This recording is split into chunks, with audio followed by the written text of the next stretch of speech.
The siren screamed across the military base. Red warning lights flashed along the steel walls. Armed guards ran in every direction, shouting codes and orders. Deep underground, in a dark corridor filled with thick tension, for soldiers dragged. A girl in chains. She didn't speak, didn't fight. Just walked barefoot, her long silver-white hair trailing behind her. Her glowing violet eyes stared at the floor, her skin pale and covered in bruises. She looked ... fragile. But the warning above her holding cell said otherwise. Alert, Subject X-98. Class Omega threat. Engage with extreme caution. Captain Ronan Hale stood at the observation window, watching silently. Unlike the others, he wasn't in combat gear. He wore a gray uniform with an old Earth badge. Human Xenorelations Division. Is this the thing that destroyed 2 recon drones with a scream? The colonel beside him asked. Ronan didn't answer. I kept staring at the girl. There was something strange, something that didn't match the file. The reports said she was dangerous.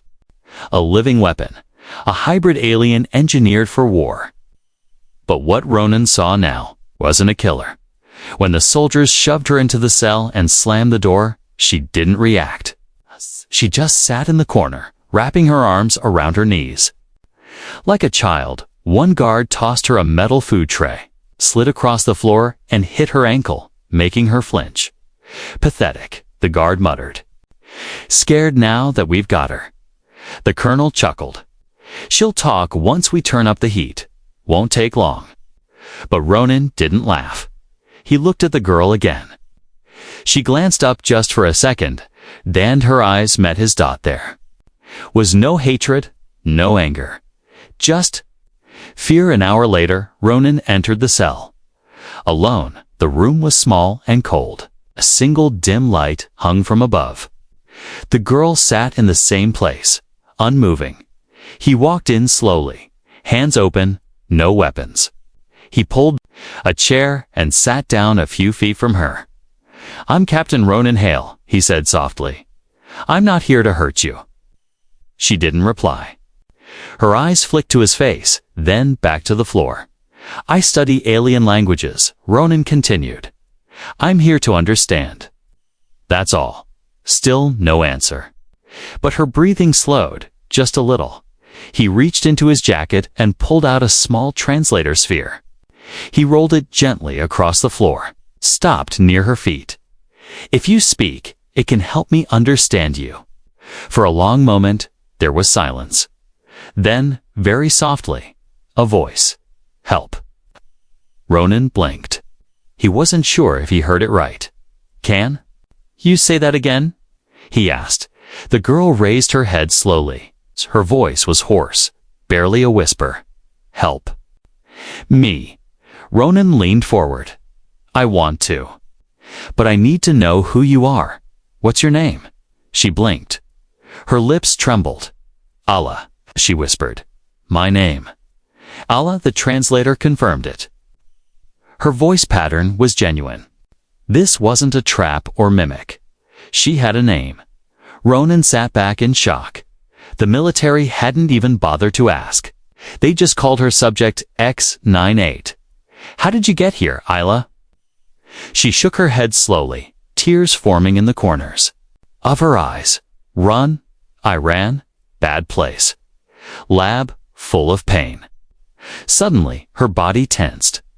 She grabbed her head and screamed, a short burst of sound that shook the room. Lights flickered. Ronan stood up quickly. But then, she collapsed, breathing fast, shivering. Sorry, she gasped. Didn't mean. Ronan's heart pounded. Whatever she was, her powers were real. But the way she trembled told him something important.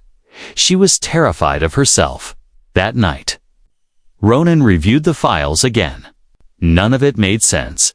Project Seraphim top secret. No record of origin. Ayla's DNA was part human, part unknown. The weapon systems in her blood were artificial, inserted through illegal biotech. She wasn't born to fight. She was made too. The next day, Ronan returned to her cell with water and fresh clothing. The guards laughed behind him. "You babying the thing now?" One sneered. He didn't respond. Inside the cell, Alla was awake. Her eyes widened when she saw him. She reached slowly for the water, then stopped. "Poison?" she asked quietly. Ronan shook his head. "It's clean." "I promise." She sipped it, watching him the whole time. Her voice was clearer now. "Why? Help me." He paused. "I don't know yet," he said honestly, "but I don't think you're what they say you are." She looked at him for a long time. Then she gave a tiny nod, just once, and for the first time since her capture. She smiled. The next morning, Captain Ronan Hale entered the cell again. This time, Alla was already sitting up, waiting. She looked cleaner now. He had convinced the base medics to let her use the sanitation chamber under armed guard. Her hair no longer clung to her face, and her eyes had lost a little of their fear. But she still wore the metal cuffs. "Good morning," Ronan said gently. She nodded. "You came back." He smiled. "I said I would." There was silence for a while. Ronan opened a file on his datapad. "Isla, do you remember anything about the place you escaped from?" Her fingers curled around her knees. Big lab. Cold. Lights always on. No windows. Always pain. Ronan leaned in slightly. "Did they hurt you?" She nodded. "Tested me. Over and over. Screaming, needles, machines inside." He tapped a few commands into the pad, pulling up a redacted file marked Project Seraphim Restricted Level. Alpha. Everything he had read before made sense now. And it made his stomach turn. The file confirmed that Ayla wasn't an alien from a known species. She was born from a mix of human DNA and something not even Earth scientists fully understood called harvested strain Gamma-9. It had been found in a crashed alien vessel years ago from that alien gene sample. They had built her. But what horrified him most was this line. Subject X98 shows signs of emotional development. Terminate emotional growth immediately. Emotions cause instability in weapons. They didn't want her to think or feel. She wasn't a person to them. She was a product. Alla Ronan said softly, "Do you remember who gave you your name?" Her eyes flickered. "Woman. Not like the others." She cried. Said, "I didn't deserve this." She said, "My name means hope." You trusted her. Alla nodded. She died. Tried to help me escape once. They punished me, not her. Her voice broke. For a moment, she just rocked slightly, hands gripping her legs tightly. Ronan stayed quiet. Then he said, "Isla, I need to know something. Have you ever hurt someone on purpose?" She looked at him slowly. "No," she said. "Only when they made me." He looked down at his file again. The report said she destroyed 2 recon drones and injured a guard. He asked, "What happened the night they found you?" She took a deep breath. "I ran out of the vents. Saw sky for first time. It was beautiful. Cold, but beautiful." Then her face twisted in pain. "They found me, shot me. I screamed, not meaning to hurt, but the sound broke things." Ronan realized what she meant. Her scream had triggered a frequency burst, something biological. It wasn't a weapon she used. It was a reflex. Just like crying. Just like fear. Later that day, Ronan walked into the command office, holding his datapad tight. The colonel sat with a cigar in hand. "Board, I need to request a psychological review of Subject X98, Ronan said directly. The colonel raised an eyebrow. "She's not a subject. She's a threat." "No," Ronan replied, voice firm. "She's a person, and the files prove it." She was engineered, yes, but she has emotion. She has a name, and she remembers pain. That means she feels. The colonel leaned forward. You're getting soft, Captain. We didn't bring you here to make friends with monsters. She's not a monster, Ronan growled. She's a child thrown into fire. For a moment, no one said anything. Then the colonel scoffed. Denied. If Central hears you're pushing for rights for a biological weapon, they'll ship you out in chains with her. Ronan left the room with clenched fists. He had seen the truth, but no one wanted to hear it. That night, he returned to Allah's cell with a small box. She looked up, curious. What is that? He sat and opened it. Inside was a small round mirror. He slid it to her. She picked it up and looked at her own face. Her eyes widened. I look strange. No, Ronan said. You look like someone who survived. Tears slid down her cheek. She touched her reflection like she couldn't believe it was real. Then she asked, Ronan, do you believe I'm real? He blinked. What do you mean? They said, I was fake. Not real, girl. Just test. Just mistake. He leaned forward. You are real, Isla. You have a name, a voice, and a heart. That's more real than most people I know. She looked at him really. Looked. Then, for the first time, she whispered, Thank you. But outside, in the control tower, someone else was watching. A cold-eyed officer pressed a button on his comm unit. Begin preparations. Subject X98 is showing increased emotional behavior. Kill switch authorization pending. And in the shadows, Isla's life was once again in danger. The lights above the examination room buzzed quietly. Captain Ronan Hale stood beside a medical scanner. Arms crossed, eyes tense. Isla sat quietly on the cold platform. She wore a simple gray shift, her cuffs now deactivated but still around. Her wrists, just in case. I don't like this, she said softly, glancing at the humming machine. I know, Ronan replied. But you said you feel pain inside like something's wrong. This scanner won't hurt you. It'll just look under the surface. She hesitated. You promise? He nodded. I'm right here. She laid back slowly. The scanner began to move. For a few seconds, everything was calm. Then the screen blinked red. Warning. Foreign object detected, neural core class Omega kill switch. Active. Ronan's heart dropped. What does it say? Isla asked, sitting up suddenly. He hesitated. Then told her the truth. There's something inside you. Near your spine, like a chip. It's not part of your body, it was placed there. Isla's face went pale. I don't remember that. Ronan tapped the screen again. The diagram showed a tiny black spike buried deep near her neural cluster, so small. It almost looked like a hairline fracture. But the system ID was clear. Kill switch protocol number X98 Omega, the briefing room above. Alarms hadn't gone off yet. No one else had noticed. Ronan kept the file hidden in his encrypted pad. He brought Ayla back to her cell. She sat down without a word, clearly shaken. She clutched her arms, rocking gently. They said if I disobeyed, she whispered. They said they would end me. Is that what it is? Yes, Ronan said, kneeling beside her. If Central Command activates it, your heart will stop instantly. Ayla stared at him, her eyes full of something new. Not fear, but resignation. I always knew I wasn't meant to live. Ronan grabbed her shoulders. Don't say that. It's true, I was made to destroy.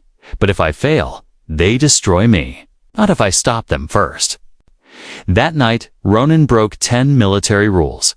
He accessed forbidden archives using an old officer's clearance code. He risked surveillance cameras and internal security systems. But he found what he needed. Project Seraphim kill switch activation. File ready on command from Earth's Defense High Command. He also found something worse. The order was pending. A final authorization was scheduled for the next 48 hours. They hadn't decided yet, but once they did, it would be over. Ronan leaned back in his chair, fists clenched. He didn't have time. And he didn't have approval.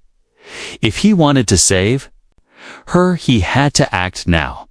The next day, he walked into her cell, carrying a small box. Ayla looked at him strangely. "What's that?" He opened it. Inside was a med kit, 2 cables, and a portable neural link tool. "We're going to disable that kill switch," he said. Her eyes widened. "You know how?" "I have an idea. It's risky. But I'd rather try and fail than let them kill you." She nodded slowly. "Okay, I trust you." They sat on the floor, and Ronan attached the neural scanner to her temple and spine. He closed his eyes and synced his mind to the interface. Immediately, his head filled with static and pain. Inside the neural space, Ronan saw tangled black wire wrapped around glowing white threads. It pulsed like it was alive. The kill switch was connected to her heart and brain. If he pulled too fast, it would snap everything. He moved slowly. Allah's voice echoed inside his mind. "It hurts, but I can take it." "We're almost there," Ronan whispered back. Bit by bit, he unwrapped the wire, isolating its core. Finally, he reached the base, one command left: shut down.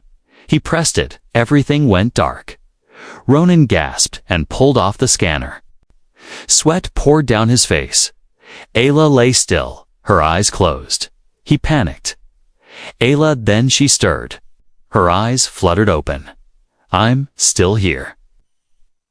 He laughed in relief, falling back against the wall. "You did it?" she whispered. "No," he said. "We did. But far away, in a satellite surveillance room orbiting Earth." Someone noticed a sudden silence in Ayla's neural signal. A technician frowned. Subject X-98's tracker just blinked out. A cold voice responded from behind. "Then she's no longer under control. Notify command and prepare the final order." Back on the base, Allah looked at Ronan and said something he wasn't ready for. "Ronan, if they find out what you did, they'll kill you. I know you risked everything for me." "I saw something in your eyes," he replied. "Something worth saving." The base sirens wailed at exactly 0300 hours. Code: Black. All units report. Subject X-98 is compromised. Captain Ronan Hale jolted awake in his quarters. The emergency lights pulsed like a heartbeat. His cum crackled. "Captain Hale, report to command immediately." But he didn't move. His eyes locked on the blinking red alert on his datapad. Kill switch bypass detected. Full termination order approved, they knew. And they were coming. He leaped from his bed and grabbed his emergency satchel. Inside false ID chips, coded access cards, a stolen lab key, and a remote EMP burst disk. Plan B. If everything went wrong. This was beyond wrong. 2 levels down, Ayla was already awake. She could feel it in the air. Something had changed. The calm before now gone. The hallway outside her cell echoed with boots, orders, shouting. Then, silence. Her door hissed open. Not Ronan. 3 armored soldiers entered, weapons raised. Subject X-98. You are to be neutralized under Article 7 of the Omega Protocol. She didn't speak. Her heart thundered. But something else, something, rippled through her veins. Fear turned to instinct as the soldier approached. Allah closed her eyes and screamed. The sonic burst shattered the lights above. The guards slammed against the wall as their visors cracked. Their suits sparked. One collapsed. Another dropped his weapon, then dashed nothing. EY Law stood, chest heaving. Her chains hung broken on the floor. Ronan burst in seconds later, coughing through smoke. His eyes widened. "You did that." She looked scared again. "I didn't mean to hurt them. They were going to kill me." He nodded quickly. "We don't have time. They'll send more." He tossed her a gray officer's coat. "Put this on. Keep your head down. We're getting out." The base was chaos. "Ronan?" And Ayla moved fast through the maintenance tunnels. Sparks rained from above as power lines burst. Emergency lights flickered. "Security grid is rerouting," Ronan muttered, scanning his pad. "They're closing the gates." "Then we go now," Ala said. They stopped at a sealed access hatch. Ronan pressed a stolen override chip. "Access denied." He cursed under his breath. Footsteps echoed behind them, more guards. Ayla stepped forward. Her hand hovered over the panel. "It's electronic," she said. "I can try." He hesitated. "Try what?" She placed her hand flat against the wall. Closed her eyes. The panel sparked. And then it opened. Ronan stared. "How did you?" She looked at him. "I don't know. It's like I'm learning." "Fast," he grinned. "Good, because we're going to need everything you've got."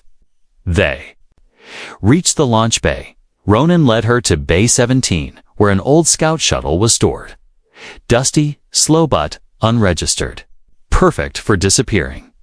He climbed into the cockpit. Running the startup.ey, Loss stood at the entrance, glancing back. "They'll never stop chasing me," she whispered. "Even if we run." Ronan looked at her from the controls. "Then we keep running." "Why?" she asked. "Why are you doing this?" He paused. "Because when I first saw you, you were just a girl, terrified and alone. Not a threat. Not a weapon. Just someone who deserved to live." Ayla blinked fast, then stepped inside. The engines roared to life. Behind them, the blast doors opened. Dozens of soldiers stormed the hangar. Energy rifles aimed. A voice rang out from a loudspeaker. "Captain Ronan Hale, stand down. Surrender the alien." Ronan activated the shields. "No thanks." The soldiers opened fire. Ayla flinched, but the shuttle's shield deflected the blasts. Ronan flipped the ignition, fingers flying. "Hold on." The shuttle lifted, shaking, smoking but climbing. "Target locked," said a voice from below. "Prepare air intercept." "Fast or dead," Ronan muttered. No in between. The ship burst through the hangar roof, dodging fire. Ayla closed her eyes as stars exploded into view. She had never seen the sky from here. Minutes later, outside Earth's orbit, the stars calmed. Inside the ship, silence returned. Ronan leaned back, breathing hard. Ala sat beside him, staring out the window. "Is this what freedom feels like?" she asked. "Kind of," he said. "Mostly, it feels terrifying." She smiled faintly. "I like it." He turned to her. "There's no going back, you know? You're an outlaw now, and I'm a traitor. Then we're even." They both laughed, just a little. But beneath it all, Ronan knew this wasn't the end. They escaped the base, but not the war. Far below, in a secure Earth's command facility, a general stood before a glowing display. "Ayla has escaped," said a soldier. The general's jaw clenched, and Ronan, he helped her. "He's gone rogue. Put a bounty on both, dead or alive." He turned away, eyes cold. No one disobeys the Omega Protocol. The shuttle landed on a forgotten moon in the Draxus Belt. No settlements, no satellites. Just rock, dust, and silence. Perfect for hiding. Ronan stepped out first, scanning the empty horizon. He felt the crunch of ancient ground under his boots.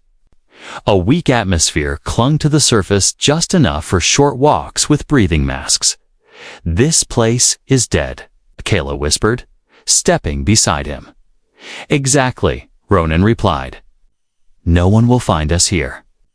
They found shelter in an abandoned mining outpost. The structure was cracked and rusted, but the solar batteries still worked. There was power, air, and silence. Ayla stood in the small main room, staring out at the stars. This is the first time I've slept without chains, she said. Ronan looked at her from across the room. You're free now. She shook her head. Slowly, not inside. That night, she screamed. Ronan woke instantly, drawing his sidearm. But it wasn't an attack, it was a nightmare. Ayla thrashed on the cot, hands clawing the air. Her eyes glowed bright blue. She muttered in an alien tongue Ronan couldn't understand. Then, suddenly silence. She sat up, breathing hard. Her face was pale, her skin damp with sweat. Ronan put his weapon down. Another dream. She nodded slowly. Not dream. Memory. Of the lab, she looked away. No. Before that, something older. Ronan frowned. Older. Said you were made in a tank. I don't think that's true, she whispered. I think they found me. The next morning, Ayla stood before the cracked mirror in the washroom. I remember a room, she said. Not metal, stone walls. And someone holding me? A woman. She sang something. It's not English, not machine words. Ronan paused, watching her closely. So, not human. I don't know. But it felt warm, like a home.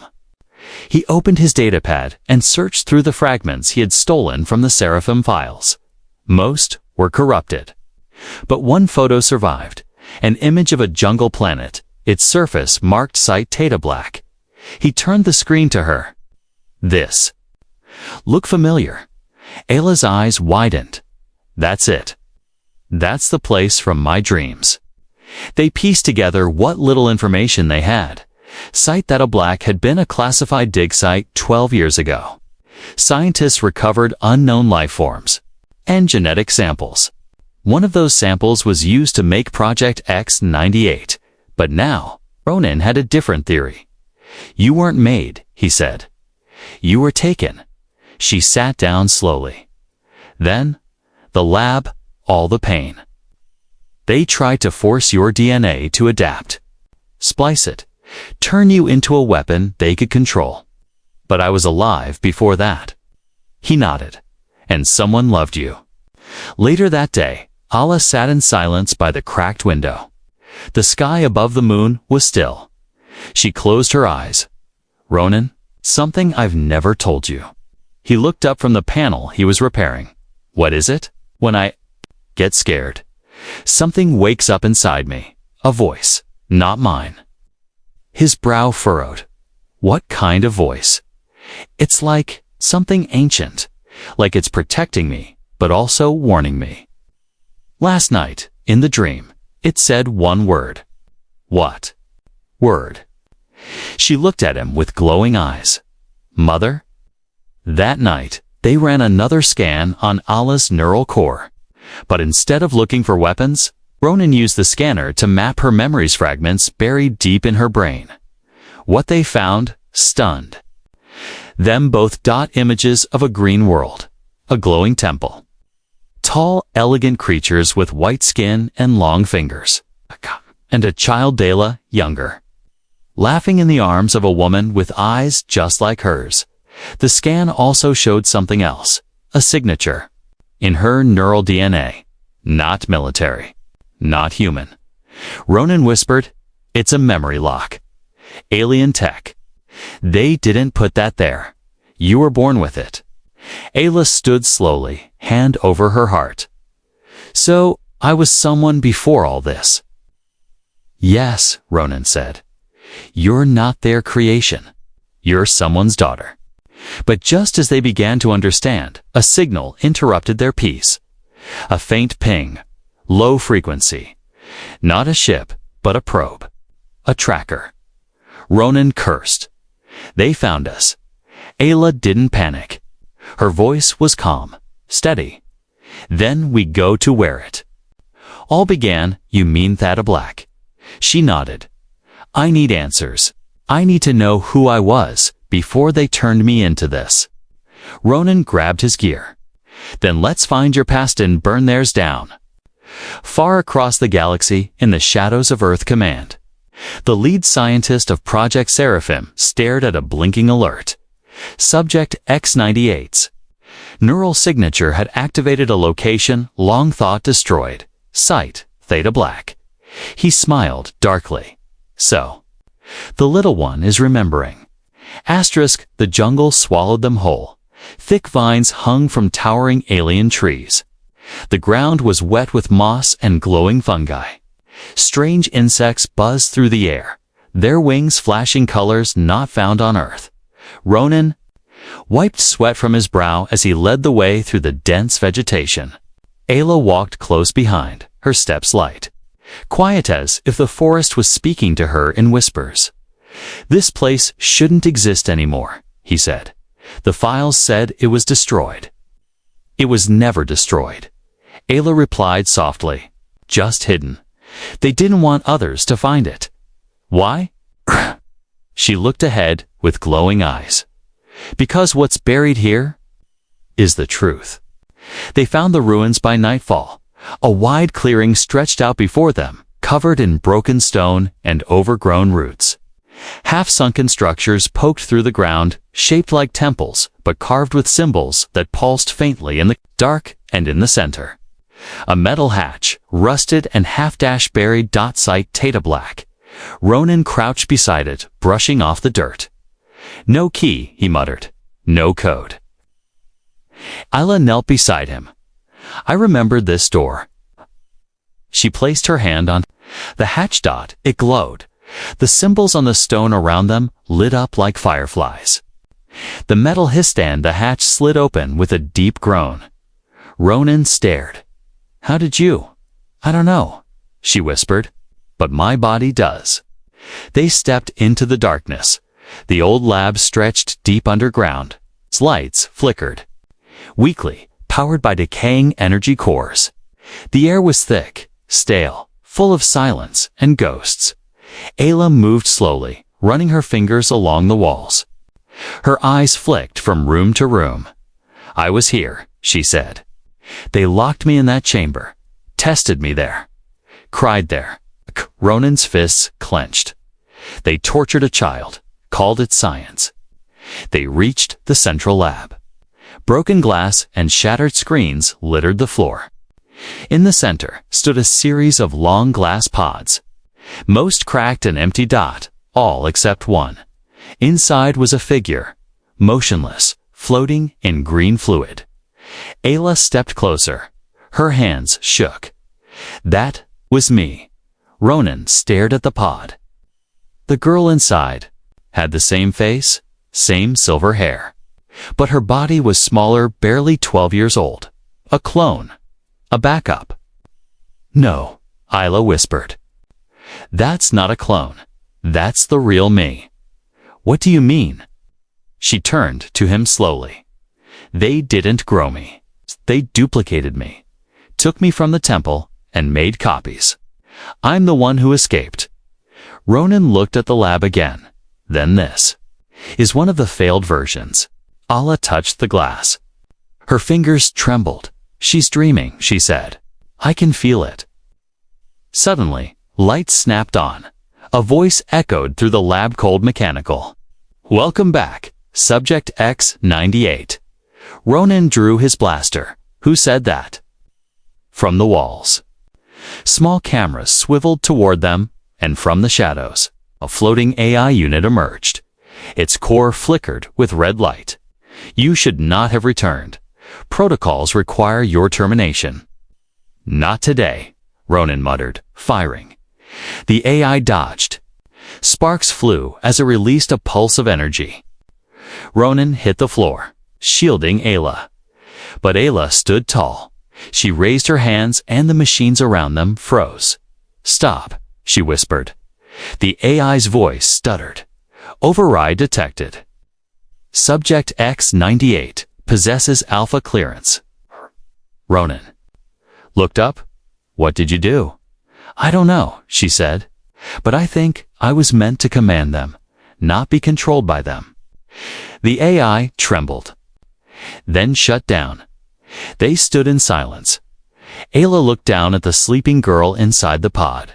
She's still part of me, she said, a piece I left behind. But I don't want her trapped anymore. Ronan stepped beside her. You want to free her? No, I want to give her peace. She placed her palm on the glass. Her hand glowed faintly. The pod lights dimmed. The heartbeat inside slowed until it stopped. Ayla closed her eyes. Goodbye. Later, they found a hidden room deep. Beneath the lab, inside were data logs, thousands of them. Ayla sat at the console, scrolling through her own medical records, years of numbers. Pain, tests, and failed trials. She looked up at Ronan. They tried to erase me. But they couldn't, because I'm not just a subject. I'm a survivor. Nodded. Then it's time we tell the galaxy the truth. Ayla smiled faintly. Then we start with Earth. But as they prepared to leave, one last message blinked on the console. File restored. Seraphim origin, mother key. Ayla tapped it. A hologram appeared. A tall alien woman stood in a white robe, arms outstretched, singing in the same language Ayla had heard in her dreams. Her voice trembled. That's her. That's my real mother. Ronan stared in awe. Nevi, she left a message. The hologram spoke in a soft voice. To my daughter, stolen by hands of Firif. You see this? You are not what they made you. You are what I loved most. Ayla broke down in tears, and now she finally remembered who she was. The Earth Security Council was packed. Hundreds of officials, soldiers, ambassadors, even alien observers filled the towering circular chamber. Screens flickered with live feeds. Outside, news drones hovered like insects, broadcasting the moment to the entire galaxy. At the center, under white-hot spotlights, stood a metal platform. Two people were brought forward in chains. Captain Ronan Hale. Subject X-98 Lela. Whispers filled the chamber. Is that her? She destroyed military tech with her voice. No, I heard she's a sleeper agent, bioweapon. She's beautiful, but dangerous. She's not even human. The High Chancellor stood, eyes cold. Bring the traitor and the weapon forward. Ayla stepped onto the platform, shoulders straight, glowing eyes calm. She wasn't afraid anymore. Ronan walked beside her. Blood dried on his temple, bruises across his jaw. But he never looked down. He held her hand, and she didn't let go.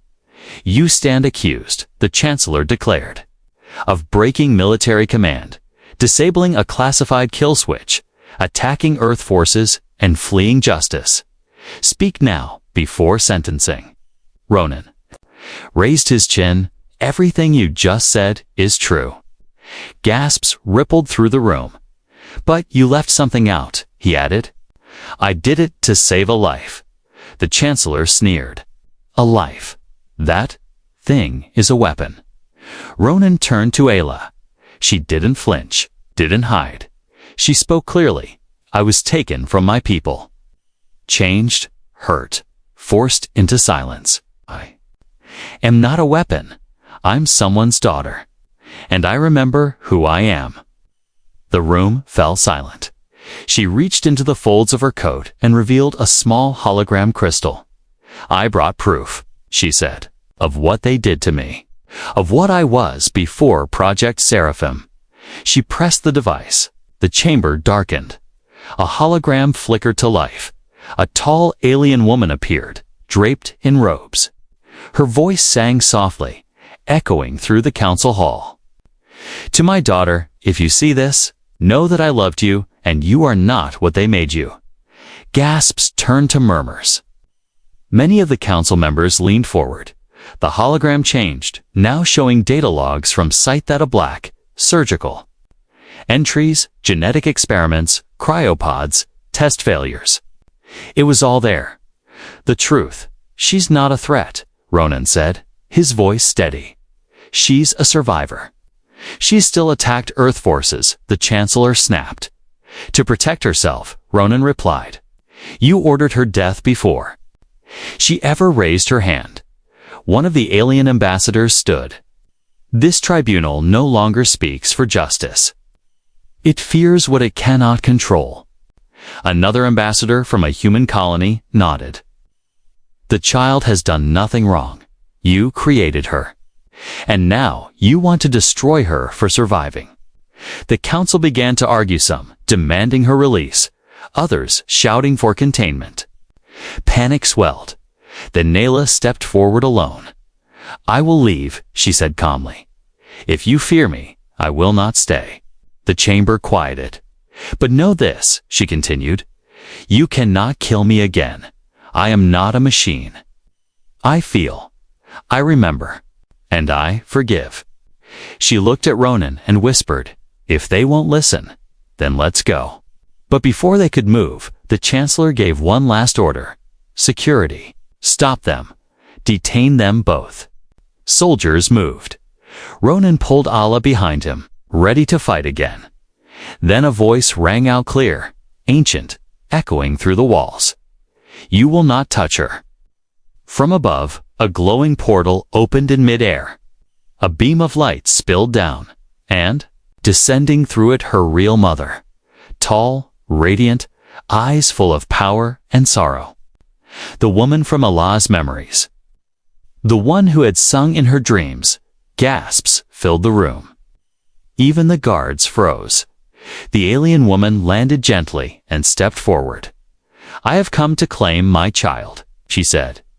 Ayla stood still, tears rising. In her eyes, the woman opened her arms. Ayla walked forward slowly, then ran. They embraced. The crowd said nothing. Ronan watched, heart pounding. The moment felt like magic, like something impossible had happened right in front of him. And then the alien woman turned to him. You protected her when no one else would. He nodded once. She is safe now. But she will always remember you. Allah looked at him, and for the first time in her life, she didn't look like a prisoner. She looked free as the light surrounded them. Ayla stepped back into the portal. But before it closed, she turned and looked into Ronan's eyes. Not with fear, not with pain, but with something deeper. Gratitude, hope, peace, and for Ronan, that look said more than any speech ever could. The council never spoke of that day again. Project Seraphim was shut down. The files erased. The scientists scattered. Captain Ronan Hale was discharged. Quietly, no charges. No trial. He went to live alone on a quiet moon near the Draxus belt, but every night he looked up at the stars and wondered if she ever still remembered him. Months later, a ship landed near his home. Small, sleek, familiar. The door opened, a young girl stepped out. Silver hair, glowing eyes, and a smile. Ronan, she said softly. Mother said I could visit. He smiled, stepping forward. You're always welcome.